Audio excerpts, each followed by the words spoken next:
الرحمن الرحیم الحمد للہ رب العالمین والصلاة والسلام علی سید الانبیاء والمرسلین سیدنا و نبینا و حبیبنا محمد وعلی آلہ وصحبہ اجمعین.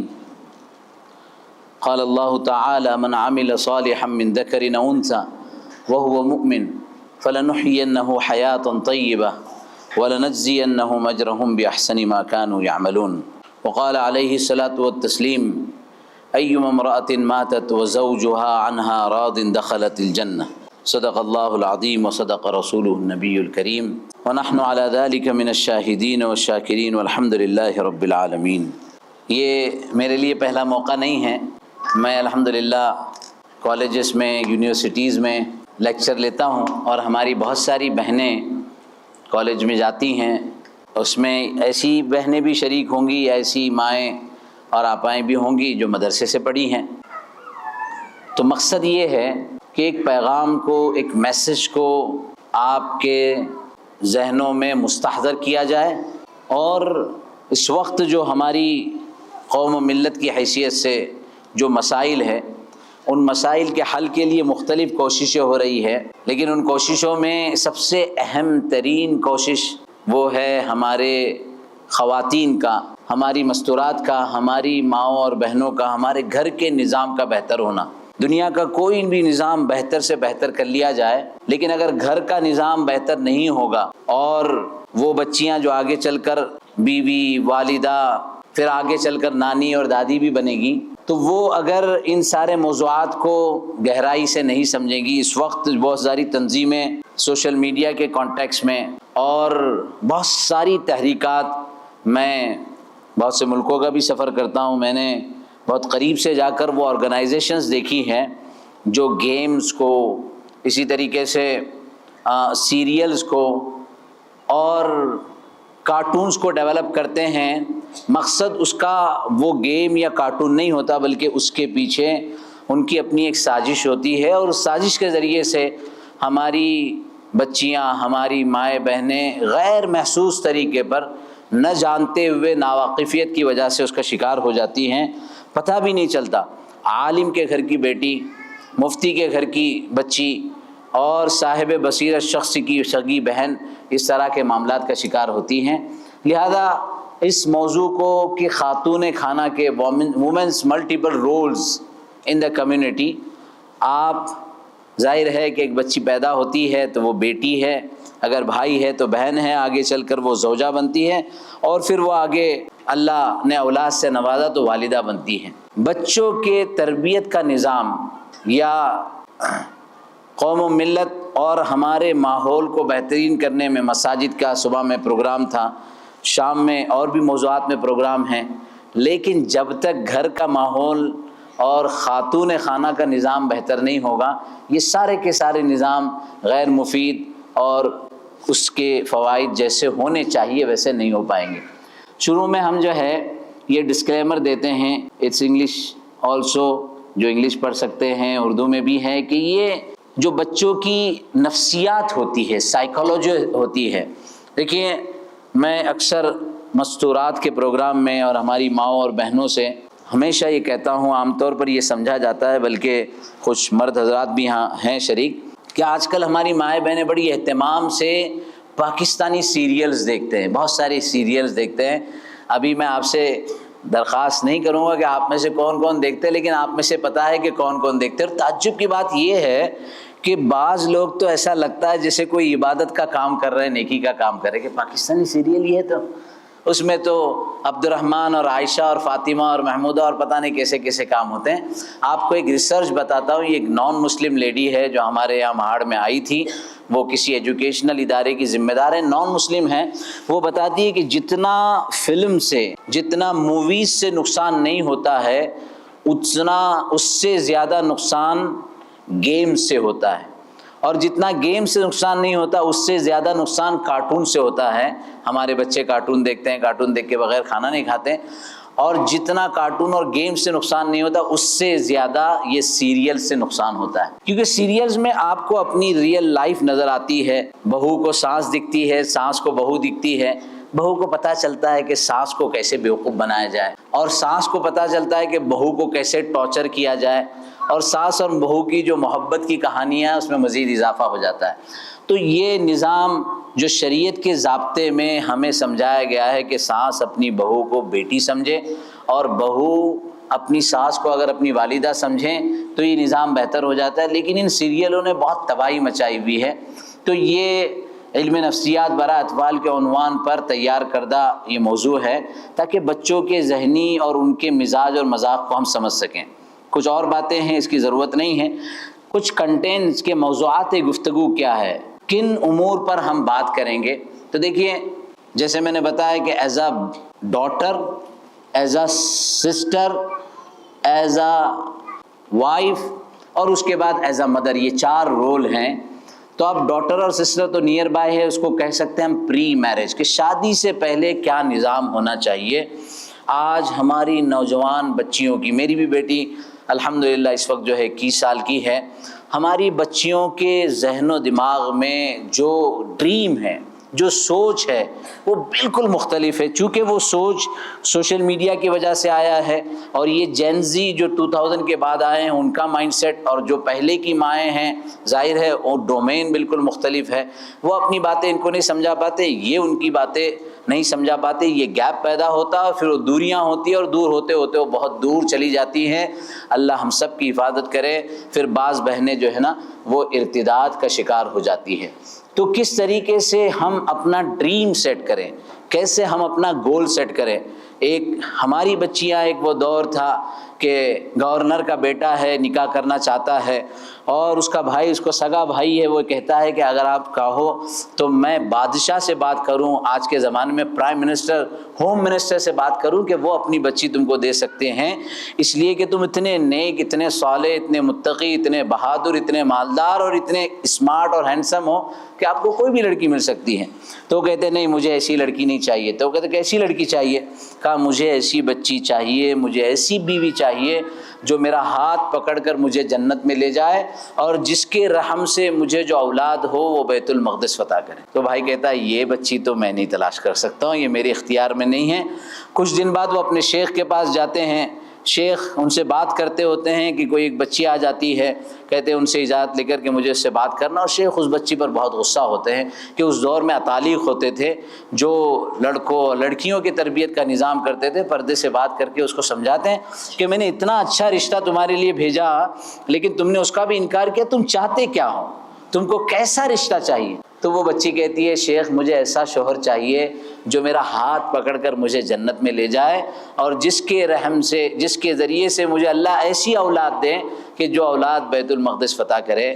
آپ کو پتہ ہے یہ جب بات وہ شخص سن لیتے ہیں تو اپنے شیخ کو کہتے ہیں کہ شیخ اس بچی سے میرا نکاح کرا دیجئے۔ وہ کہتے ہیں یہ غریب بچی ہے، یہ معاشرے کے ضعیف ترین گھرانے کی بچی ہے، آپ اتنے بڑے گورنر کے بھائی ہو۔ کہا کہ میں اس سے نکاح کرنا چاہتا ہوں۔ ان کا نکاح ہوتا ہے اور ان کی کوکھ سے، ان کے ذریعے سے جو اولاد پیدا ہوتی ہے اس کا نام کیا ہے جانتے ہیں آپ؟ اس کا نام ہے صلاح الدین ایوبی رحمۃ اللہ علیہ۔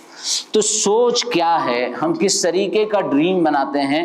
ہمارے یہاں مالدار ہونا چاہیے، اچھی کار ہو، مرسیڈیز، BMW، بڑے محلات ہو۔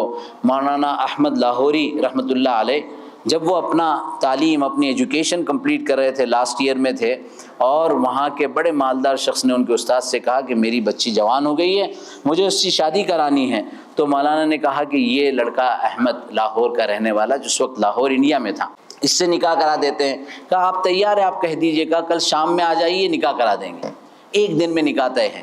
ہمارے یہاں تو تصور بھی نہیں ہے۔ اب آگے سنیے کہ نیکسٹ ڈے جب نکاح کی بات ہوتی ہے تو وہ لڑکے کے پاس ایک ایکسٹرا جوڑا، نیا جوڑا بھی نہیں ہے۔ ان کے ساتھ کے جو دوست ہیں، مولانا حسین احمد مدنی رحمۃ اللہ علیہ، مفتی کفایت اللہ، یہ ان کے کلاس میٹ ہے، وہ ان کو کہتے ہیں کہ ہم لوگ تمہارے لیے ایک گفٹ والا جو ہے نا جوڑا لاتے ہیں۔ کہتے ہیں میں جو ہے تمہارا جوڑا پہن کر اپنے نکاح میں کیوں شریک ہوں، میں میرے کپڑے پہنوں گا۔ تو وہ کہتے ہیں اچھا ٹھیک ہے، ہمارے سے قرضہ لے لو۔ کہا مجھے قرضہ بھی نہیں چاہیے۔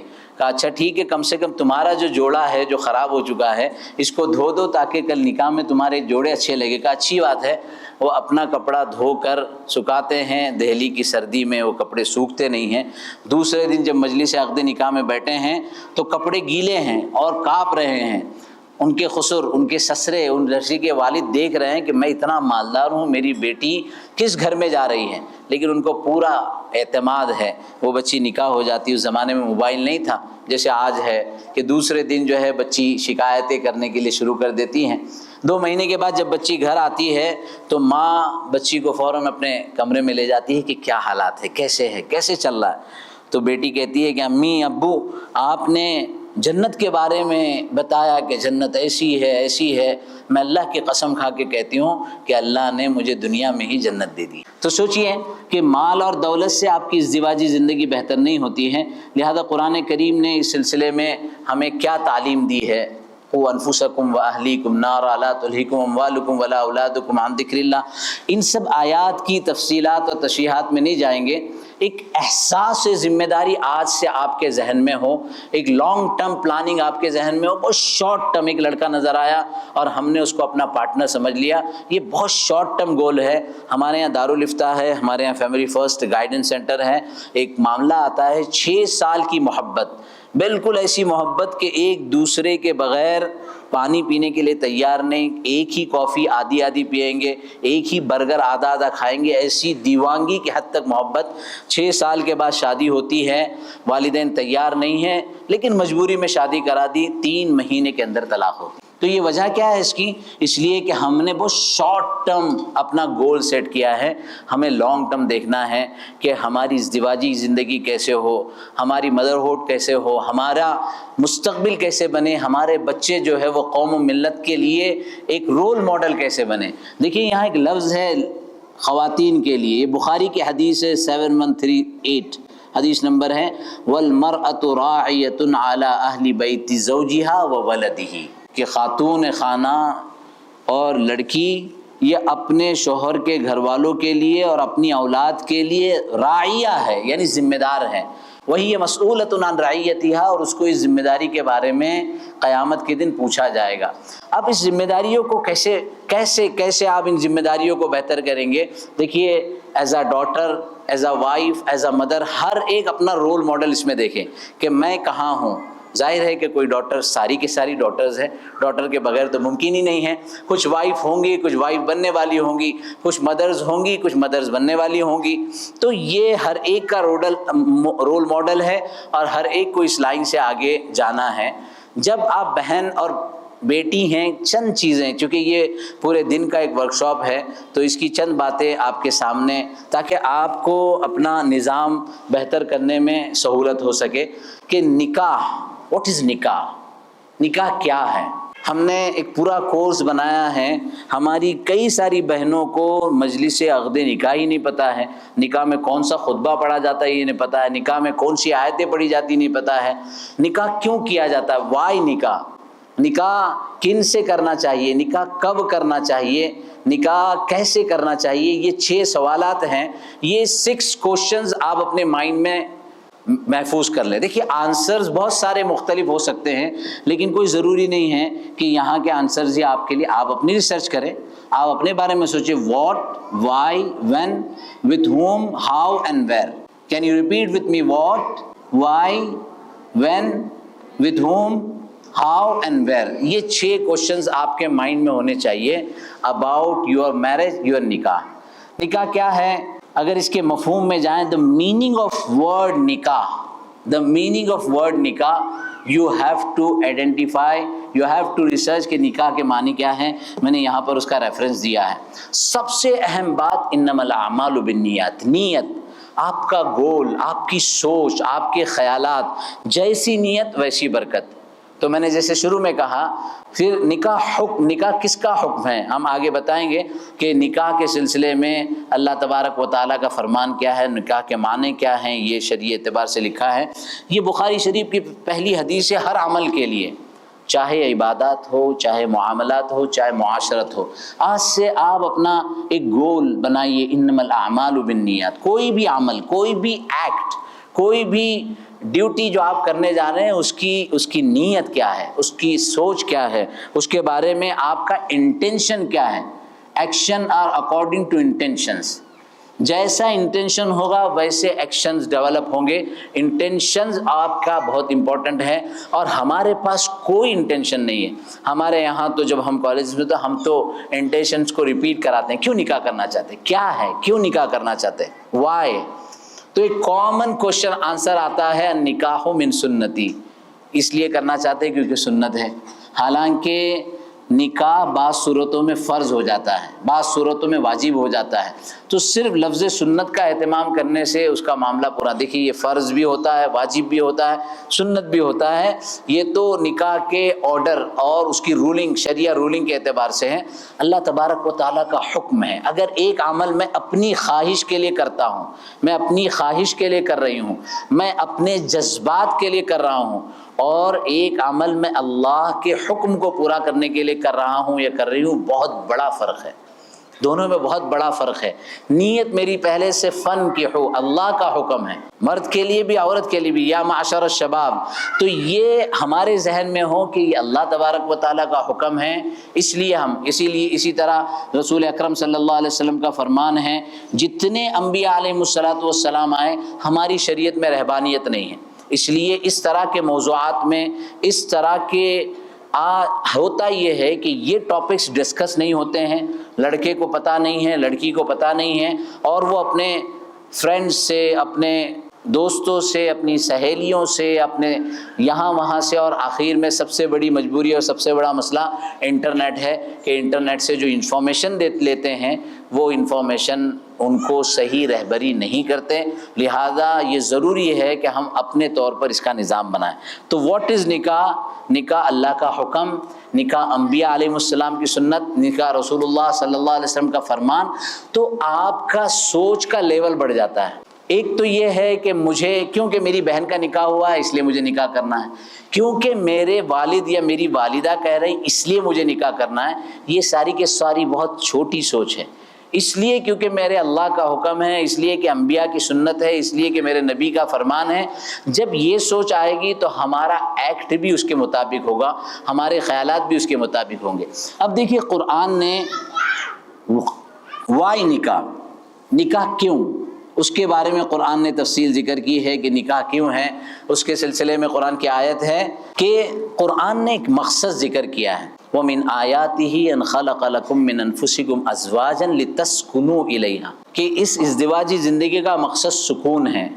لیکن یقین کریں کتنی ہماری بہنیں ہیں 6 منتھ میں، 2 ایئرز میں، 3 ایئرز میں ان کی لائف ڈسٹرائی ہو گئی ہے، پریشان ہیں، اپنی آپ کو ختم کرنا چاہتے ہیں، گویا خودکشی کرنا چاہتے ہیں، اس لیے کہ ان کو نکاح کا مقصد ہی نہیں پتہ تھا، اور اس مقصد کے سلسلے میں کیا کوشش ہونی چاہیے، کیا فکر ہونی چاہیے، قرآن نے کس طرح کہا. دیکھیے حدیث ہے لم نر للمتحابین مثل النکاح. تعجب کی بات یہ ہے کہ محبت نکاح سے پہلے بہت سے لوگ کرتے ہیں، لیکن حقیقی محبت جو نکاح کے بعد ہوتی ہے اس کی طرف جیسے توجہ ہونی چاہیے، جیسے اس کے بارے میں پلاننگ ہونی چاہیے، اس طرح کچھ بھی نہیں ہوتا. قرآن نے ایک بات یہ بھی کہی ہے، عفت اور پاک دامنی. ایک پیغام، ایک کامن رولنگ بتایا قرآن نے، الطیبات للطیبین والطیبون للطیبات. کچھ بھی مسئلہ ہو جاتا ہے، شوہر اپنی بیوی کے بارے میں کمنٹ کرتا ہے، بیوی اپنے شوہر کے بارے میں کہتے ہیں. قرآن کا اصول ہے اگر آپ طیب اور پاکیزہ ہیں تو آپ کا پارٹنر 100% پاکیزہ ہوگا. اگر آپ میں خباثت اور رذالت ہے تو آپ کا پارٹنر بھی ویسے ہی ہوگا. لہذا اگر آپ اپنے آپ کو پیوریفیکیشن کے طور پر سوچتے ہیں تو اللہ تبارک و تعالیٰ ویسے ہی پارٹنر دیں گے. البتہ ایک بہترین اور ایک پیاری دعا قرآن نے سکھائی ہے. اگر یہ پورے سیشن میں آپ کو کچھ بھی یاد نہ رہے، صرف ایک دعا آپ یاد کر کے جائیں. دیکھیے ہم لوگ ڈریم بناتے ہیں نکاح کے اندر پارٹنر کیسا ہونا چاہیے. لڑکیاں سوچتی ہے ہینڈسم ہو، اسمارٹ ہو، اور ویلتھ بہت اچھی ہو، مالدار ہو، پڑھا لکھا ہو. یہ سارے کے سارے شرائط ہیں. ایک لڑکی کا نکاح تھا، بہت مالدار، بہت خوبصورت، بہت اچھے گھر کی. اس نے 40 شرائط لکھے اپنے پارٹنر کے بارے میں، اور وہ 1 سال تک کوئی ملا نہیں تو پھر اس میں سے 4 کم کر دیے، 36 باقی رکھ گئے. پھر 1 سال اور تلاش کیے، نہیں ملا تو 4 اور کم کر دیے، پھر اور 4 کم کر دیے، اور 4 کم کر دیے. آخر میں 33-35 سال کی عمر ہو گئی تو پیپر پھاڑ دیا، کہا کہ ابھی جیسے بھی مل جائے ویسے میں نکاح کروں گی. تو ہماری اپنی بنائی ہوئی شرائط نہیں ہے، قرآن نے اس کا ایک معیار ذکر کیا ہے۔ قرآن نے ایک دعا سکھائی ہے، اللہ کرے کہ یہ دعا آپ یاد کر لیں، ربنا ہب لنا من ازواجنا وذریاتنا قرۃ اعین۔ جن کے نکاح نہیں ہوئے ہیں پلیز آپ سے ریکویسٹ ہے، درخواست ہے کہ یہ دعا سورہ فرقان میں ہے، بہت سی بہنیں ماشاءاللہ دیندار ہیں، عالمہ ہیں، ان کو پتہ ہے۔ دیکھیے قرآن میں ربنا آتینا بھی ہے کہ اللہ ہم کو عطا فرمائیے، آتینا بھی دینے کے معنی میں ہے اور حب لنا بھی دینے کے معنی میں، لیکن حب لنا کے معنی کے اندر بہت ڈیپ ہے کہ اللہ ایز اے گفٹڈ دے دیجئے، اپنے خزانے سے دے دیجئے۔ آج بہت وہ ہے کہ بچیاں تعلیم یافتہ ہیں، ایجوکیٹڈ ہیں، ان کو ویسے پارٹنر نہیں ملتے ہیں، پھر وہ یہاں وہاں چلی جاتی ہے۔ نہیں، اللہ کے خزانے میں سب کچھ ہے، آپ کی سوچ ہونی چاہیے۔ کہا حب لنا من ازواجنا و ذریاتنا، اور پارٹنر کیسے ہونا چاہیے؟ یہ لفظ زوج عربی میں دونوں کے لیے کہا جاتا ہے، شوہر کے لیے بھی، بیوی کے لیے بھی۔ تو شوہر کے لیے بیوی، بیوی کے لیے شوہر کیسا ہو؟ قرۃ اعین۔ نہ مالدار کا ذکر ہے، نہ خوبصورت کا ذکر ہے، نہ حسب نسب والا ذکر ہے۔ قرآن نے ایک معیار دیا ہے قرۃ اعین کے، آنکھوں کی ٹھنڈک۔ آنکھوں کی ٹھنڈک کا مطلب یہ ہے کہ بیوی اپنے گھر کے کاموں سے فارغ ہو کر شام میں جب اپنے شوہر کو دیکھے تو اس کی آنکھیں ٹھنڈی ہو جائیں۔ شوہر اپنے کاموں سے فارغ ہو کر جب گھر پہنچے تو اس کی آنکھیں اپنی بیوی کو دیکھ کر ٹھنڈی ہو جائے۔ یہ دعا کا اہتمام کیجئے۔ واللہ میں تو سٹی میں رہتا ہوں، بامبے میں رہتا ہوں، میں کئی سارے گھروں کو جانتا ہوں کہ شوہر 12-1 بجے سے پہلے گھر نہیں جاتے ہیں، اس لیے کہ اگر وہ بیوی جاگی ہے اور اس سے پہلے گھر پہنچے تو اس کی زندگی کوفت ہو جاتی ہے۔ کہتا ہے کہ اتنی کھٹکھٹ ہے کہ میری بھی نیند خراب، اس کی بھی نیند خراب۔ تو یہ ہم نے اپنی زندگی بنائی ہوئی ہے۔ قرآن کا مزاج، شریعت کا مزاج بالکل مختلف ہے کہ کس طریقے سے۔ تو آپ کم سے کم یہ آیت ربنا ہب لنا من ازواجنا وذریاتنا ضرور یاد کریں گے۔ دوسرا، آپ کا ایک ڈریم کہ میری ایک نسل ہوگی، میری ایک اولاد ہوگی۔ آپ ہسٹری میں اٹھا کر دیکھ لیجئے، امام رازی، امام غزالی، ربیعۃ الرائے، عبد القادر جیلانی، معین الدین چشتی، مخدوم علی ماہمی، میرے پاس اسٹوریز کی پوری لائن ہے۔ جتنی اسٹوریز آپ اٹھا کے دیکھ لیجئے، ورلڈ کلاس لیول کے جو بڑے بڑے اسکالرز ہیں، مسلمانوں میں چھوڑیے، بہت بڑا سائنٹسٹ، آپ کو ریسرچ کر کے بتانا اس کا نام کیا ہے۔ وہ اسکول جاتا ہے، اسکول میں پڑھائی کی طرف دھیان نہیں ہے، کلاس والوں کے ساتھ وہ پراپر جو ہے رزلٹ نہیں دے رہا ہے، اسکول نے اس کو جو ہے نا نکال دیا، اس کا پیپر لکھا کہ ہم اس بچے کو نہیں رکھ سکتے۔ ماں کے پاس وہ پیپر آتا ہے، ماں کہتی ہے کہ بیٹا تم بہت ذہین ہو، تم ایکسٹرا آرڈنری ہو، تمہاری نالج بہت اچھی ہے، تم 5th میں ہوتے ہوئے 10th کے پرابلم سالو کرتے ہو، اس لیے اسکول نے منع کر دیا ہے کہ تم ہمارے اسکول کے قابل نہیں ہو، میں تم کو پڑھاؤں گی۔ اور وہ ماں اپنے بچے کو پڑھا کے ورلڈ کلاس لیول کا سائنٹسٹ بناتی ہے۔ کیا نام ہے اس کا؟ ماشاءاللہ۔ تو ماں کے اندر اب بچے کو پتہ بھی نہیں ہے کہ پیپر میں کیا تھا، یہ تو ماں مر کے چلی گئی۔ جب گھر تبدیل ہونا تھا، جب وہ کبڈ ماں کا کھولتا ہے، اس میں سے وہ پیپر نکالتا ہے، تو 20 سال بعد وہ پیپر ملتا ہے جس میں اسکول والے اس ایجوکیشن کو پراپر کمپلیٹ نہ کرنے کی وجہ سے اس کو اسکول سے نکال رہے ہیں، لیکن وہ ماں اپنے بچے کی کیسی تربیت کرتی ہے۔ تو ہمارے ذہن میں ہو کہ مجھے اپنا بچہ کیسے ہونا ہے۔ لوگ اپنے بچوں کو تربیت کے لیے استاد رکھتے ہیں، ٹیچنگ کلاسز لگاتے ہیں، شیوخ کو مدرسے اور جو ہے نا کیا کہتے ہیں آپ کے استاد رکھتے ہیں، اور یا یہ کہ مدرسے میں بھیجتے ہیں، مکتب میں بھیجتے ہیں۔ یہ سب کے سب ایجوکیشن ہے، تعلیم ہے، لیکن تربیت، ٹریننگ، مورل ایجوکیشن یہ ماں کے گود سے ہوتی ہے۔ ماں کے ذہن کا جتنا بلند ہو، اس لیے میں تو یہ چاہتا ہوں، ہمارے یہاں چونکہ سائیکولوجی پر کام ہوتا ہے، اللہ کرے کہ وہ نصاب بن جائے، کہ سب سے زیادہ بچے کی تربیت اس 9 مہینے میں ہوتی ہے جس 9 مہینے میں بچہ ماں کی پیٹ میں ہوتا ہے۔ اسرائیل میں جو لیڈی پریگننٹ ہو جاتی ہے تو ان کو کنٹری کی طرف سے اتنے سارے رائٹس مل سکتے ہیں، no one can speak with her loudly، زور سے بات نہیں کر سکتے ان کے ساتھ۔ ہماری یہاں بچیاں شادی ہو کر آتی ہے، سانس کے تانے، شوہر کی طرف سے ٹینشن، گھر والوں کی طرف سے ٹینشن، اسی زمانے میں اس کے 9 مہینے گزر جاتے ہیں، پھر وہ کون سے رازی اور غزالی کو پیدا کرے گی؟ لہٰذا ماؤں سے، ساسو ماں سے درخواست ہے کہ ان بچیوں کو یہ 9 مہینہ آپ کے لیے بہت امپورٹنٹ ہے۔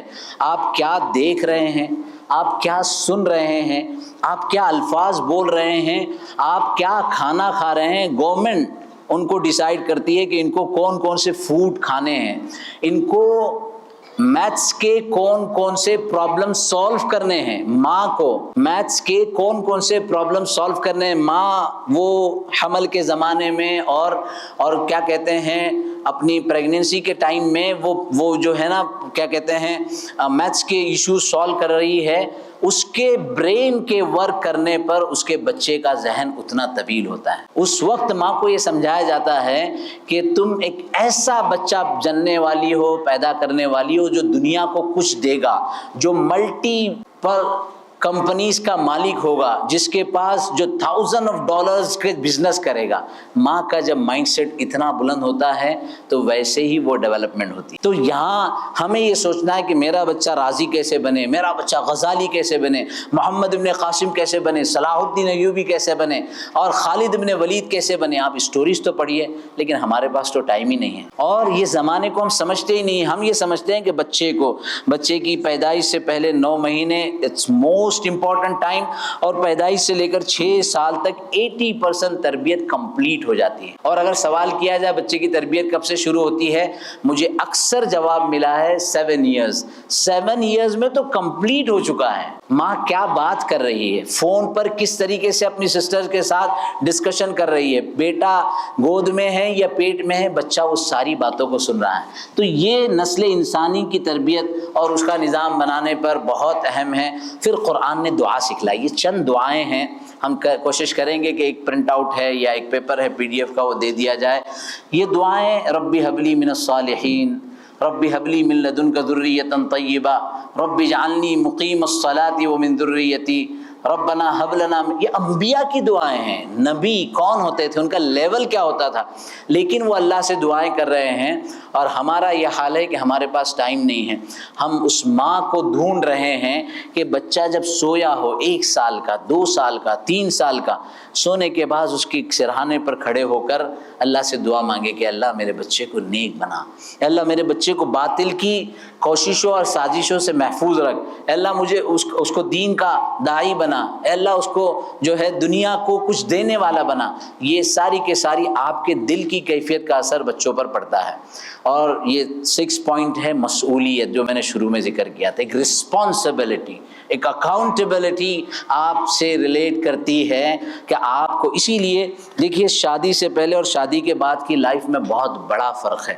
لیکن ہمارے یہاں جب ڈیٹ ڈیسائیڈ ہوتی ہے تو دیکھا جاتا ہے ہال اویلیبل ہے یا نہیں ہے، کتنے لوگوں کو جو ہے دعوت دینی ہے، اور برائڈز اینڈ گروم کون سے کپڑے پہنیں گے، 25 مرتبہ مارکیٹ جائیں گے، 25 قسم کے جوڑے تلاش کریں گے۔ لیکن ایک ٹائم، یہ ٹائم نکال کر کے قرآن نے کیا کہا ہے، حدیث نے کیا کہا ہے، اس کے اوپر ہم نے 2 دن کا ایک پورا پری ریکارڈڈ جو ہے کورس بنایا ہے۔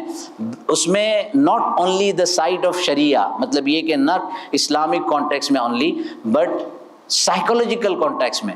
ایک ڈاکٹر ہے، ڈاکٹر حذیفہ بندروالا، وہ سینئر سائیکیٹرسٹ ہیں، وہ بتاتے ہیں brain of men and women, کہ لیڈیز کا برین کیسے کام کرتا ہے، جینٹس کا برین کیسے کام کرتا ہے۔ ایک مثال آپ کو دیتا ہوں کہ میڈیکل ریسرچ یہ کہتی ہے کہ خواتین، لیڈیز ایک دن میں 20,000 جملے کہہ سکتی ہیں۔ ان کی ایبلٹی، ان کے اندر اللہ نے ان بلٹ فطری طور پر نیچرلی یہ صلاحیت رکھی ہے کہ وہ 20,000 جملے بول سکتی ہیں۔ اور جینٹس کتنے بول سکتے ہیں، آپ بتا سکتے ہیں؟ 7,000 جملے جینٹس بول سکتے ہیں۔